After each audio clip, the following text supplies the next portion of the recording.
করতেই দুটো পার্সেল চলে আসলো। এই পার্সেলটা অবশ্য আমার জানা ছিল না। তো দেখো এখানে একটা প্যান্ট অর্ডার দিয়েছিলাম, তো দেখো প্যান্টটা পরেও দেখছিলাম কেমন হয়েছে, বেশ ভালোই এসছে।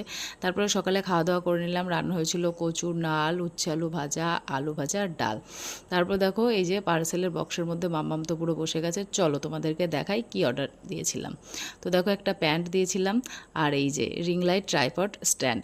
এটা অনেক দিন ধরে ইচ্ছা ছিল আমার নেওয়ার। তো বর মশাই আমার শখটা পূরণ করে দিয়েছে। তো আমি আগে একটা ট্রাইপড অর্ডার দিয়েছিলাম, সেটা অতটা ভালো আসেনি। তো এই রিং লাইট ট্রাইপডটা কিন্তু অনেক দাম আর ভালো এসছে। তারপরে ছিল দুপুরবেলার নিমন্ত্রণ, সে বাড়িতে গেছিলাম, মাম্মামকেও নিয়ে গেছিলাম। ও ঘুম থেকে উঠে গেছিলো বলে কিছুই খায়নি, শুধু চিপস আর মিষ্টিটা খেয়েছে।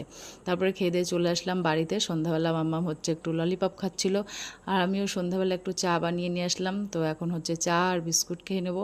আর রাতে করেছিলাম রুটি আর আলু ভাজা। আজকের মিনি ব্লগটা ভালো লাগলে অবশ্যই লাইক করো, কমেন্ট করো আর চ্যানেলটিকে সাবস্ক্রাইব করো। সবাই ভালো থেকো, সুস্থ থেকো, টাটা।